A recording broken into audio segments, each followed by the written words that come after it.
10 మందికి పంపించినారో వాళ్ళందరినీ కూడా మనస్ఫూర్తిగా అభినందిస్తూ ఉన్నారు.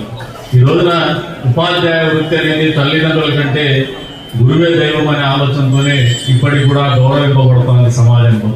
మరి ఇటువంటి తరుణంలో అంతర్జాతీయ ఉపాధ్యాయ దినోత్సవం సందర్భంగా ఈ నియోజకవర్గంలో ఉత్తమ ఉపాధ్యాయులుగా ఎన్నిక కాబడినటువంటి ప్రతి ఒక్కరికి కూడా మనస్ఫూర్తిగా అభినందనలు తెలుపుతూ ఉన్నాను. అదే రకంగా ఏదైతే మీరందరూ ఈ సమాజం పట్ల చూపిస్తున్నటువంటి బాధ్యత, నిరుద్యోగ సమస్యను పాల్గొనడంలో ప్రభుత్వాల నిర్ణయాలు కీలకమైతే వాళ్ళని ఆ సమస్యలను అధిగమించే దశగా తీర్చిదిద్దేటువంటి కార్యక్రమంలో నిస్వార్థంగా పనిచేస్తున్నటువంటి మీరు ప్రభుత్వం కంటే కూడా అభినందనీయులని చెప్పేసి కూడా ఈ సందర్భంగా తెలియజేస్తున్నాము. మనస్ఫూర్తిగా అభినందనలు తెలుపుతాం.